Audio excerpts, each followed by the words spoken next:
Liderar nuestra propia vida es considerado uno de los hábitos de excelencia para el ser humano. Eso lo dijimos el domingo pasado. Y fue una de las frases con las que hicimos toda una introducción. Porque estamos hablando de liderazgo, pero no tanto el liderazgo hacia otros. Porque hablamos de liderazgo y generalmente estamos pensando en un grupo de personas, nuestras familias, estamos pensando en la empresa, estamos pensando en el ministerio, estamos pensando en un círculo de amigos. Pero la palabra que Dios nos ha venido dando por estos días nos enseña que antes de querer liderar a otros, tenemos que aprender a liderarnos a nosotros mismos. Y hablando de liderazgo de nuestra propia vida, este es considerado uno de los hábitos de excelencia para el ser humano. Y ahí el desafío de convertirnos entonces en líderes relevantes en nuestras propias vidas y luego poder llegar a otros. Ese es el título de la predicación de hoy, líderes relevantes. Y sobre este título estaremos seguramente los próximos 2 domingos también que vienen, y así cerraremos nuestra serie en Números, capítulo 14. Líderes relevantes. Y cuando hablamos de líderes relevantes, estamos hablando de personas que se destacan por su actitud y aptitud trascendente, que tienen una amplia visión y su actuar es significativo tanto para su generación como para las próximas generaciones.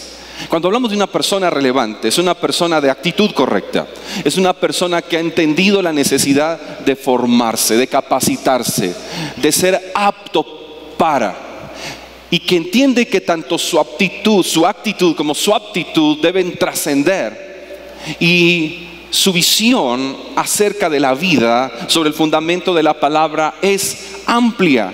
Pero no solo eso, sino que actúan en concordancia, en coherencia a esa actitud y aptitud y a esa visión que ellos tienen.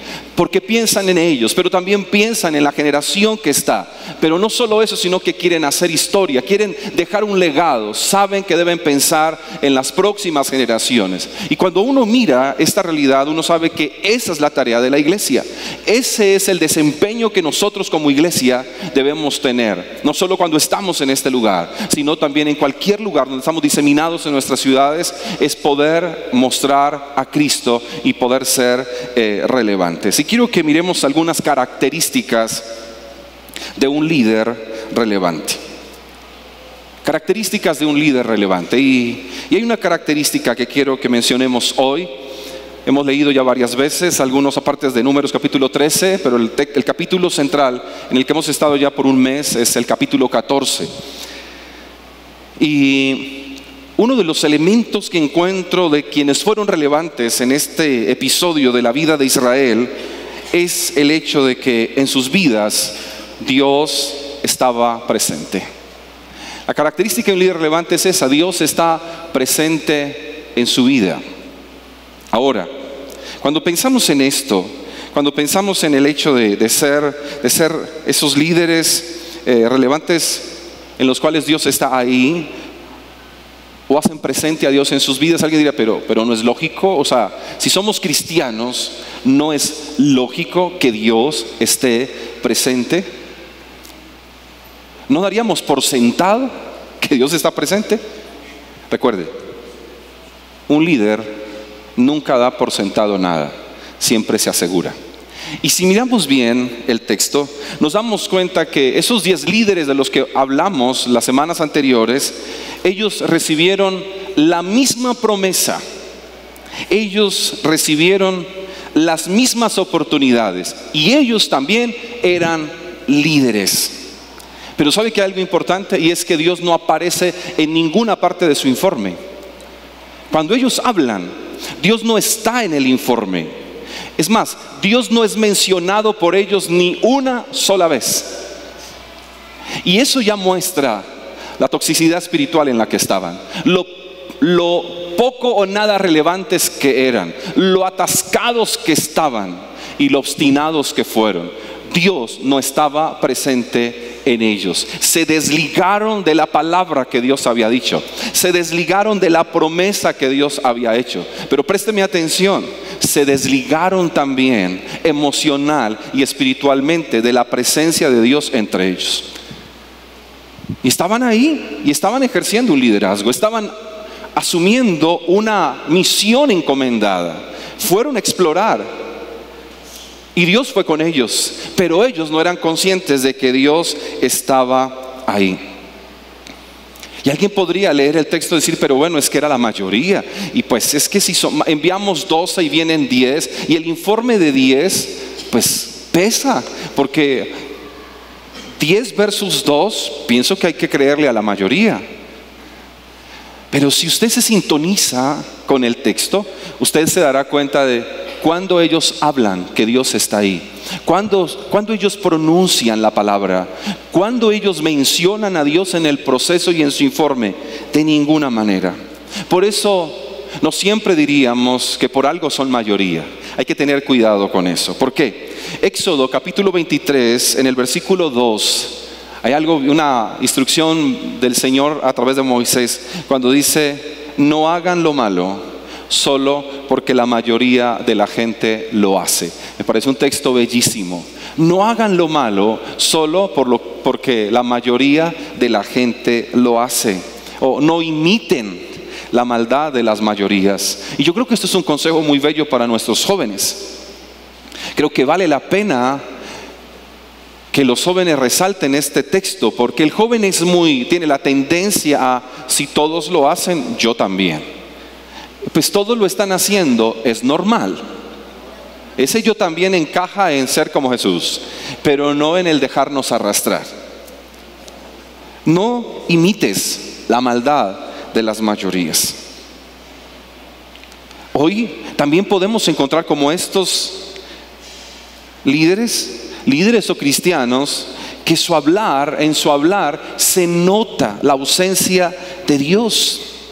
Palabras de miedo, palabras de inseguridad, palabras de odio, palabras de amargura, maldicen. Escuche esto, aún usan un vocabulario soez.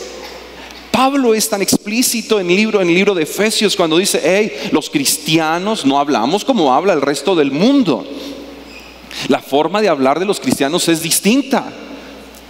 No podemos hablar, es que tengo ira. O algunos cristianos dicen, no, es que uno a veces tiene momentos en que el madrazo se perdona. No, el madrazo no se perdona. ¿En qué sentido? Que no se admite que un cristiano que tenga el Espíritu Santo y que lo gobierne el Espíritu Santo, cuando está enfadado, saca palabras de mayor calibre. Eso significa la ausencia de Dios en su vida. Está lleno de, como Pablo mismo dice, está lleno de carnalidad, y de la abundancia del corazón habla la boca. Así que podríamos nosotros saber qué hay en nuestro corazón cuando nos escuchamos hablar. Y cuando uno escucha el informe de estos personajes, uno sabe qué es lo que ellos tienen en su corazón.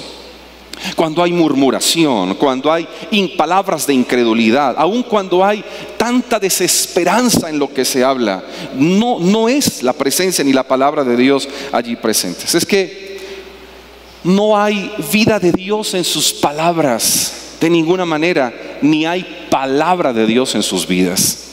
Y eso fue lo que pasó en ellos. He ahí la gran tragedia para un líder cuando no escucha al Señor, porque no hablan en nombre del Señor, sino en nombre propio. Sus sentimientos, sus apreciaciones, sus impresiones, sus sentimientos, sus deseos, que tienen ideas, que tienen intenciones, que tienen opiniones muy fuertes, pero no han sido consultadas por Dios, ni tampoco han sido puestas sobre el fundamento de la palabra. Yo creo que hay una diferencia muy grande entre decir yo pienso, yo creo, yo siento, yo percibo, tengo una impresión, a decir Dios dice. Hay una diferencia grande, y a veces nos quedamos en que a mí me parece que debería ser así, en que yo creo que debería ser así, pero la Escritura nos va a enseñar que es Dios dijo, el Señor ha dicho. Y he ahí el vocabulario de un líder relevante. Dios ha dicho en su palabra dice, su palabra lo ha proclamado de esta manera. Pero ahí, cuando nuestras opiniones son tan fuertes, nuestras ideas son aparentemente tan claras, y aún tenemos buenas intenciones, pero no han sido consultadas por el Señor, ni para nuestra propia vida, ni para el liderazgo que ejercemos en nuestras familias como padres de familia, ni como líderes de ministerios, ni como líderes de grupos de conexión, ni como discipuladores o como consejeros. Yo creo que algo que la dinámica en la que necesitamos mantener es: Señor, el liderazgo sobre mi propia vida debe estar sobre el fundamento de tu palabra, pero también el liderazgo que hago hacia otras personas necesita estar sobre el fundamento de tu palabra. Como tu palabra ordena mis pasos, como tu palabra me da directriz, como tu palabra me enseña no solo a guardar mi corazón, sino a hacer las cosas de la forma correcta. Por eso en el capítulo 14, en el versículo 8, Caleb, cuando escucha el informe de sus 10 compañeros y ve la reacción del pueblo, que es lo que hemos estudiado en domingos anteriores, ahora no podemos contestar. Perdóname, pero estoy en la palabra. El versículo 8 dice: si el Señor se agrada de nosotros, nos hará entrar en ella. Por favor, préstele atención a estas palabras de Caleb. Préstele atención. Si el Señor se agrada de nosotros, nos hará entrar en ella. ¿Quién fue primero en las palabras de Josué, de Caleb? Sí, el Señor. Es que este era un asunto en que el Señor había hablado. Recuerden cómo comienza el capítulo 13. Dijo el Señor. El Señor dijo. Ese es el punto de partida. El Señor dijo. Y de ahí es donde vamos a ver todo el proceso en el texto, de que el Señor dijo. ¿Y qué dijo? Y hay un líder relevante, conectado. Y si el Señor se agrada, si esto es parte del plan del Señor, pues entonces Él mismo nos hará entrar en la tierra prometida. Cuando uno lee lo que dice Caleb y lo que dice Josué, uno se da cuenta que ellos fundamentaron su informe en la protección de Dios. Ellos hablan con ese punto de partida: Dios es nuestra cobertura, el Señor habló, el Señor nos ha protegido, Él nos seguirá protegiendo. Sí, ellos fundamentan su informe en la protección de Dios, tal como estaba en el registro histórico de Israel. Ya han hecho historia. Ellos ya han visto a Dios actuar. Desde Egipto vieron a Dios peleando a favor de ellos. En el recorrido que llevan ahora hacia la tierra prometida, ya han visto milagros, ya han visto a Dios ahí. Y estos dos hombres, escuche bien, están haciendo un registro de la fidelidad de Dios. Yo creo que es tan importante, y creo que ahí es donde muchos se pueden perder. ¿Qué registramos en nuestro corazón y mente? ¿Cuál es el registro? Y el gran problema de muchos cristianos es que lo único que registran es hacen registros en su memoria ingrata. Es lo único que saben registrar, no más. Y cuando alguien se dedica solo a hacer registros en su memoria ingrata, se pierde. Pero creo que Caleb y Josué nos dicen a nosotros que hay otra forma de vivir la vida. Hay otra manera en la que nos hacemos relevantes, y es: Dios ha dicho, Dios dijo. No importa lo que otros están diciendo, no importa aún lo que otros hacen. Tenemos una visión dada por Dios, tenemos un destino marcado por el Señor. Entonces en esa verdad es que nos podemos mantener. Ahora, ellos reconocen que hay obstáculos. Cuando uno los lee, uno se da cuenta que ellos reconocen que habían obstáculos, pero también reconocieron que nada podía detener ni a Dios ni los planes de Dios. Esa es la realidad humana bajo la cobertura de un Dios todopoderoso. Y creo que la manera en que nosotros tenemos que aprender a vivir, vemos nuestro contexto. Sí, una cosa es la que grita la realidad, otra lo que Dios ya dijo respecto a nosotros y a nuestra realidad. Si Él dijo que nunca nos dejaría, que nunca nos abandonaría, entonces necesitamos abrazar esa palabra y decir: Señor, este viento sopla demasiado fuerte, esta tempestad parece que me fuera a hundir, pero tú prometiste que estarías conmigo hasta el fin y que pasaríamos al otro lado, así que confío que pasaré al otro lado. Creo y confío que lo que tú prometiste, tú lo vas a cumplir. Y me abrazo de esa verdad, me aferro a esa palabra y sencillamente espero el momento correcto y sigo buscando al Señor y sigo amándolo a Él, no porque me responda, sino porque Él es Dios, no para que me haga el milagro, sino porque ya hizo el mayor milagro en mi vida. Me salvó, me ama y prometió que me llevaría con Él a vivir la eternidad. Y cuando nosotros aprendemos a vivir en esa dinámica de la Escritura, siempre nuestras palabras serán de fe. Siempre la necesidad, y creo que aquí es importante algo. Si de la abundancia del corazón habla la boca, entonces necesitamos mantener llenando nuestro corazón de la palabra, de la verdad de Dios, de su presencia, de su gracia, de su favor, de su vida. Porque esto tiene resultados, los genera. Hubo un efecto, ellos se sintonizaron con esas primeras frases del capítulo 13, y dijo el Señor. Y eso marca la pauta en este tiempo de exploración y en este tiempo de dar informes. El capítulo 14, en el versículo 10, dice que Caleb habló, animó al pueblo a no tener miedo, a creer en el Señor, que el Señor los protegería, que el Señor estaba delante de ellos y estaba de parte de ellos, que no había por qué tener miedo. Y la respuesta del pueblo es querer apedrearlos. Pero el versículo 10 dice: pero como toda la comunidad hablaba de apedrearlos, la gloria del Señor, ¿qué pasó? Se manifestó en la tienda frente a todos los israelitas. Si notan lo que sucede en la vida de alguien que reconoce a Dios en su propia vida y vive bajo la cobertura de Dios, es cuando estamos en el lugar correcto, haciendo lo correcto y viviendo lo correcto y esperando en el correcto, que algo podrá suceder. El milagro, sí, puede ser que ocurra el milagro, puede ser que ocurra aquello que usted ha estado esperando, pero puede ser que no ocurra lo que usted estaba esperando. Pero lo que usted sí puede ver es el abrazo del Padre en medio del conflicto, de la crisis, y usted recordar: nunca nos dejó, jamás nos abandonó. Pasamos este valle de sombra y de muerte, pasamos esta experiencia tan cruda y tan difícil, y siempre estuvo ahí. Y es cuando usted y yo decimos: en mi humanidad creo que jamás lo habría logrado superar, pero su gracia fue suficiente para poder nosotros sobreponernos y saber que nuestro destino está delante de nosotros, porque así Él lo estableció.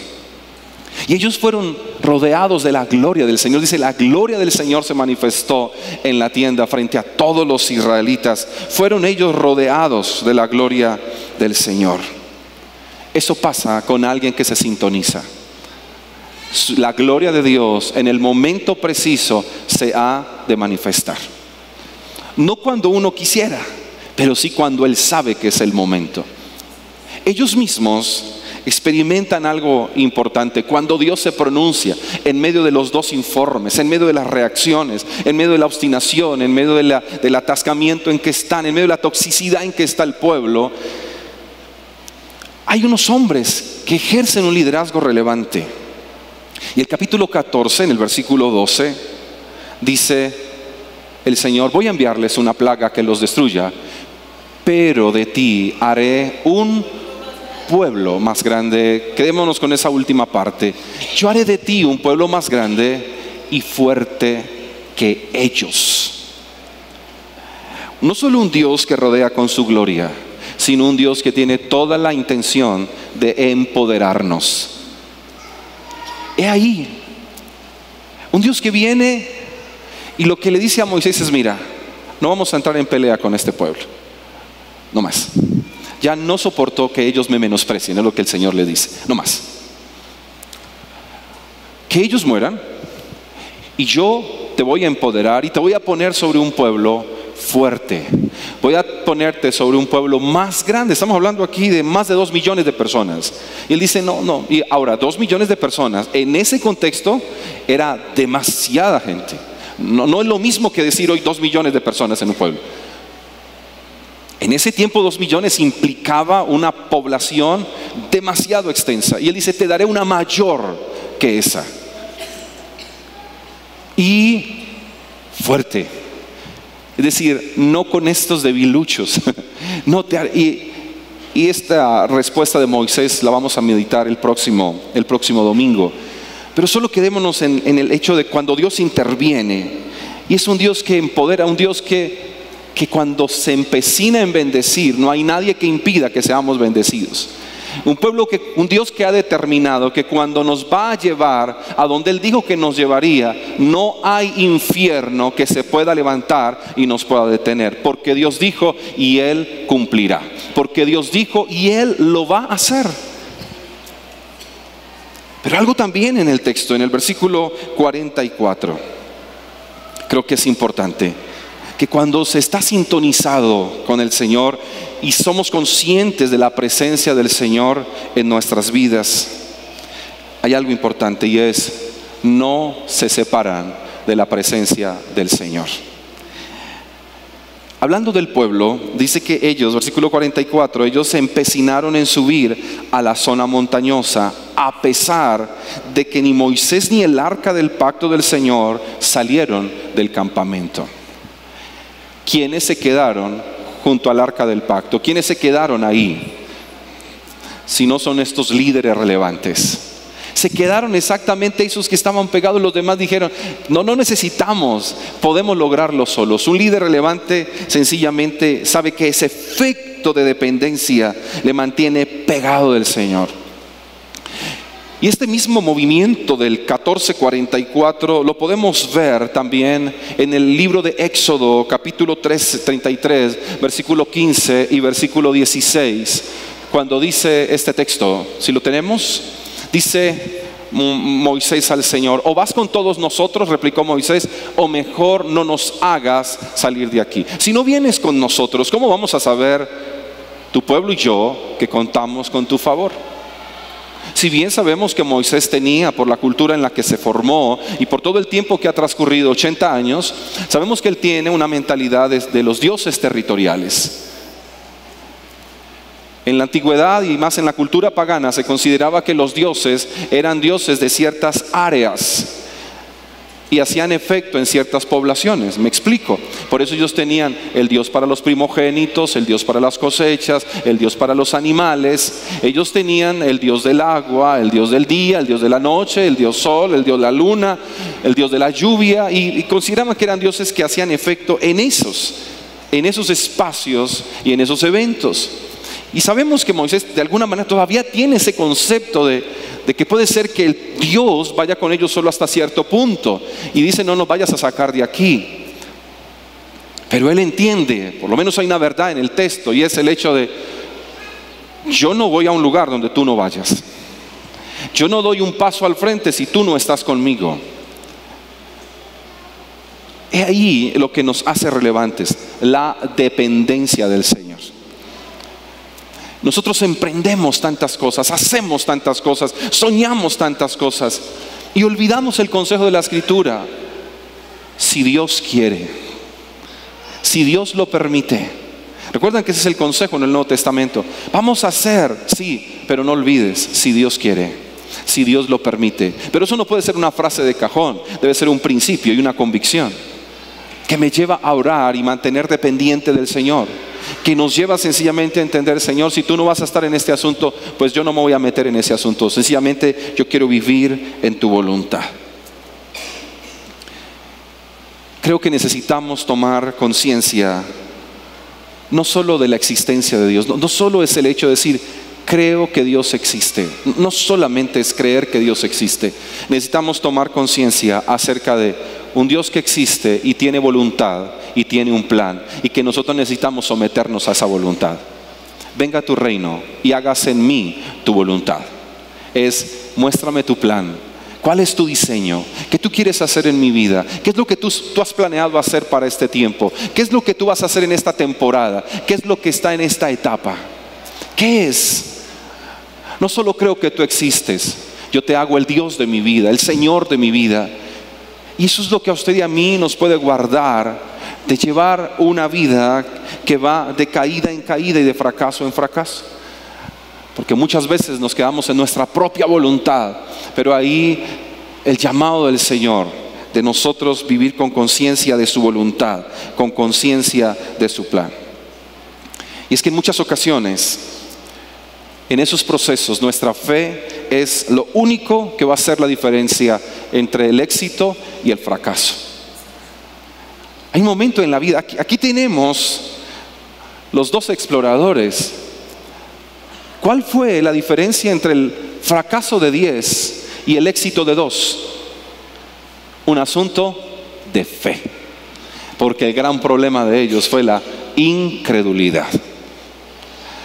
Así que si yo vamos marchando, quisiéramos tener éxito en cuanto abrazado y aferrado a la voluntad de Dios, podríamos fracasar también, pero todo depende de un acto de fe. Estar convencidos, si Dios habló, si Dios prometió, Él lo cumplirá. Y la segunda y última característica que quiero mencionar en esta mañana es que los líderes relevantes también se caracterizan porque alzan su voz frente al engaño. Alzan su voz frente al engaño. En el capítulo 13, cuando ellos empiezan a dar su informe, dice que, versículo 30, Caleb hizo callar al pueblo ante Moisés y dijo: subamos a conquistar esta tierra, estoy seguro de que podemos hacerlo. Estoy seguro que nosotros podemos hacerlo. Alguien tiene que levantar su voz. Alguien tiene que decir lo que otros por incredulidad y miedo no quieren decir. Alguien allí en ese contexto tenía que alzar la voz, aunque lo que dijera luego fuera ignorado. ¿Por qué? Porque se sabe que cuando usted habla en fe y sobre el fundamento de la palabra, aunque la tierra lo ignore, el cielo lo escucha, el cielo lo aplaude, escúcheme bien, y el cielo lo consigna. Palabras de alguien que creyó.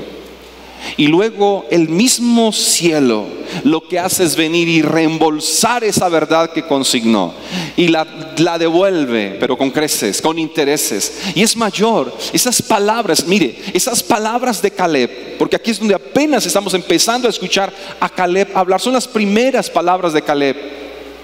Y luego estaremos mirando en qué se convierte este hombre, cómo su liderazgo es tan relevante, cómo él mismo es relevante.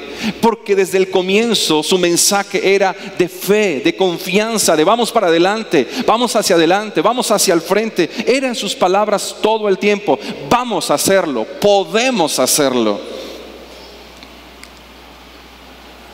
Aunque los incrédulos griten y se opongan, aun cuando se burlen de su fe, aun cuando estén esperando su fracaso y su caída, si usted sabe desde el comienzo, Dios dijo, usted se sostiene en esa verdad. Por eso Moisés luego escribe y nos dice algo que en este texto el pueblo no se menciona, pero luego Moisés nos da un datico acerca de cómo el pueblo habló. Y Deuteronomio, capítulo 1, versículo 28, Moisés escribe y dice que el pueblo dijo: nuestros hermanos nos han llenado de miedo al decirnos, la gente es más grande y más alta que nosotros. Lo leo de nuevo. Nuestros hermanos nos han llenado de miedo al decirnos, la gente es más grande y más alta que nosotros. Nos llenaron de cobardía. Su informe nos hace daño. En algún momento el pueblo tiene que reconocer: escuchamos las personas equivocadas. Míreme un momento. Creo que Dios nos dio dos oídos, también con una intención. Que siempre en algunos asuntos hay dos partes que escuchar. Y estos escucharon una parte, a los 10, y obviaron escuchar el mensaje de Dios. Y creo que es un principio de vida para nosotros. En cualquier situación, caso o circunstancia, no se case con una sola versión. Una forma de ilustrarlo: en un conflicto de pareja, Viene él a consejería y él habla. Pero no podemos de alguna manera establecer un juicio porque ya lo escuchamos a él. También necesitamos escucharla a ella para poder pintar el cuadro completo. Y aprenda esa verdad en su vida. Cuando alguien viene y le dice algo, recuerde, tengo dos oídos para dos versiones. Ya escuché aquí, ahora puedo escuchar aquí. Ahora me conecto allí. Señor, dame discernimiento. Que a ellos les faltó. Que a ellos les faltó. No podemos nosotros temer advertir a alguien para bien. No.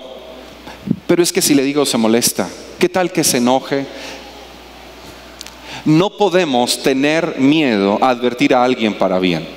Caleb no tuvo ningún problema, escuche bien, en hacer callar a un pueblo que estaba alborotado.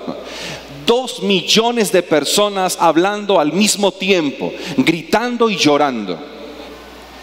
Están alterados. Y alguien decide levantar su voz y hacer que se callen por un momento para dar una palabra de fe. Seguramente usted y yo no necesitamos pedirle a alguien, a 2 millones de personas que nos escuchen, pero Dios le colocó personas cercas a las cuales usted debe llegar y decir: hey, escúchame por un momento, y poder advertir a tiempo. No estoy hablando de acusar, no es de levantar un juicio contra otra persona, no es acusemos, juzguemos de ninguna manera, sino vamos a reconvenirlo en amor, vamos a hacerlo con respeto, pero vamos a decir lo que Dios nos dijo que dijéramos. Pero para eso se tiene que estar seguro que Dios se lo dijo y que eso está sobre el fundamento de la palabra. Y cuando Dios se lo dijo, no tenga ningún miedo. Pero me lo gano de enemigo. Usted verá, o se lo gana de enemigo a él, o se pone de enemigo a Dios por no obedecerle. Pero cuando Dios le diga que se pronuncie, no tenga miedo en pronunciarse. Pero es que si lo digo le daño el corazón. Es preferible dañarle el corazón y que el Señor se lo sane y se vaya cojo al cielo que completico al infierno. Solo porque usted y yo decidimos no hablar. Solo porque por no sé qué cantidad de criterios humanos no nos atrevemos a hacerlo. Un líder que no se pronuncia cuando debe hacerlo está saboteando su liderazgo. Escúchelo bien, coordinadores de ministerios, creo que esto es una verdad. Cuando un líder no se pronuncia cuando tiene que hacerlo, está saboteando su propio liderazgo.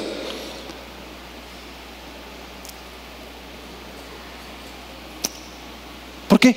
Porque el evangelio es curativo, sí, pero también el evangelio es preventivo.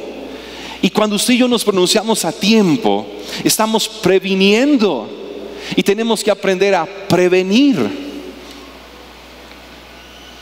Esto lo mencioné ayer un momento en la emisora cuando hablábamos. Ese es el evangelio.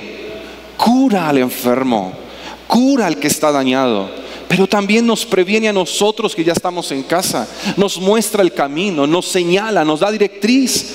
Así que Caleb levanta la voz y quiso prevenir de alguna forma el fracaso de incredulidad de una nación. No lo escucharon, pero él se pronunció. Él vio los resultados sobre su propia vida. Y los pocos que se ajustaron a ese informe vieron la tierra prometida.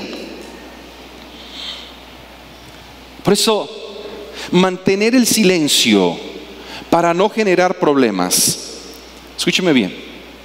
Guardar silencio para no generar problemas, en algunos casos es sabiduría, pero en muchos es falta de carácter también.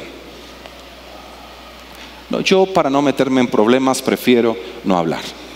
Sí, hay momentos en que es sabio guardar silencio, pero si esa va a ser siempre nuestra dinámica de nuestra vida, eso es falta de carácter. ¿Por qué? Porque terminamos saboteando nuestro propio liderazgo. Y ahí la necesidad de identificar bien hasta cuándo es sabio guardar silencio. ¿Hasta cuándo será sabio guardar silencio? Y cuando usted crea que ya no es sabio guardar silencio, hable, aunque la respuesta sea apedrearlo. Habló y el pueblo los quiso apedrear. Y cuando hablo de esto, hable, pero hable en defensa, por favor preste atención a esto, pero hable en defensa de un propósito, hable en defensa de un destino. Es hablar con propósito eterno, es hablar con sentido, no es hablar por hablar. No le estoy diciendo aquí de no se quede con nada, dígalo. No. Fíltrelo por la palabra. Hay 3 rejas muy importantes a la hora de hablar. Filtrémoslo. Pero cuando usted se da cuenta, por el bien del propósito, por el bien del destino, por el bien de la visión, vamos a hablarlo. Por el bien de nuestra declaración de propósito, vamos a decirlo, pues lo vamos a decir. Por salvaguardar nuestro corazón, por salvaguardar nuestras familias, el ministerio, la iglesia, su vida financiera, su vida relacional. Si usted sabe que es por ese bien, use de la sabiduría de Dios, pero hágalo. Hágalo en casa, no tema hablar a sus hijos. Hágalo sabiamente, pero por favor, hágalo. Aunque los hijos no escuchen, algún día ellos van a reconocerlo. No le hice caso a mi padre, pero él tenía la razón. Mi papá se pronunció, mi mamá se pronunció, no les presté atención, pero hoy me doy cuenta que ellos tenían la razón. Diferente cuando un hijo dice, y nunca me dijeron nada. Jamás me dijeron si estaba bien o si estaba mal. Pronúnciese. Hay padres que por no sonar cantaletosos prefieren guardar silencio. No es cantaletear al muchacho. Enséñele principios. Hágalo con amor, hágalo con sabiduría, pero hágalo. Salve su responsabilidad, pronúnciese. Ellos algún día lo van a reconocer. Ellos algún día lo van a agradecer. Sus amigos, seguro que también en algún momento ellos lo harán. ¿Por qué? Porque el poder no está en sus buenas ideas. El poder no está en sus buenas intenciones. El poder no está en sus opiniones fuertes. Allí no está el poder. El poder está en la verdad que ha salido de la boca de Dios. Ahí es donde está el poder. Por eso enfatizo sobre el fundamento de la palabra. Porque usted recibe la palabra, usted cree la palabra, usted proclama la palabra, usted vive la palabra, y sobre el fundamento de la palabra usted va a hablar. Y cuando usted lo hace sobre el fundamento de su palabra, entonces no es su palabra, es la palabra de Dios. Y Él lo va a cumplir. Y lo va a cumplir no porque usted lo dijo, es porque Él lo dijo. Escúcheme bien, Dios no está comprometido con lo que usted y yo decimos, pero Él sí está comprometido con lo que Él ya dijo. Así que se trata no que Él se comprometa con lo que yo digo, sino que yo me comprometa con lo que Él ya dijo. Y cuando yo vivo en esa verdad, entonces yo puedo ir seguro, aunque me quieran apedrear. Amados, Dios no se va a quedar en nuestro pasado, esperándonos que querramos salir de allí. O Dios no va a esperar hasta el futuro por nosotros. Es aquí y es ahora. Necesitamos hacer de Dios el Dios de nuestro presente, para poder ser su voz aquí y ahora y para las próximas generaciones. Y concluyo aquí, sintetizando lo que han sido nuestras 4 reflexiones dominicales.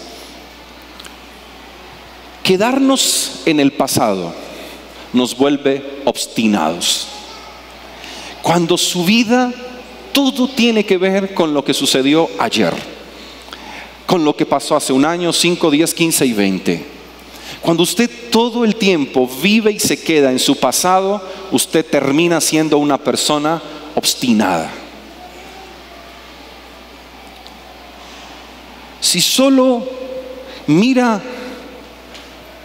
hacia el presente y mira el hoy y solo observa el presente y el hoy, esto le puede generar a usted un atascamiento. Mirar solo el presente genera atascamiento. Si usted se queda entre su presente y su pasado, se vuelve tóxico. Cuando su vida es eso, presente, pasado, pasado, presente, se vuelve tóxico para los demás. Pero si usted mira su presente con visión de futuro, avanza y se hace relevante. Lo que Dios quiere es que usted y yo nos convirtamos en personas relevantes, en líderes relevantes, en hombres y mujeres que nos destacamos por nuestra actitud y nuestra aptitud trascendental, con una visión amplia, que actuamos coherentemente a esa fe por nosotros, por quienes están a nuestro lado y por quienes vienen después de nosotros. Nuestro deseo es que disfrutes ser parte de la iglesia y hacer de tu caminar con Jesús toda una aventura de fe. Queremos acompañarte en procesos de discipulado, consejería y que te involucres en un grupo de conexión. Aprenderás principios bíblicos para vivir una mejor vida, un mejor matrimonio y una nueva y fresca comunión con Dios. Encuentra personas como tú que quieren cada día profundizar en su relación con Jesús. Solo déjanos tus datos en el punto I para que pronto podamos contactarte.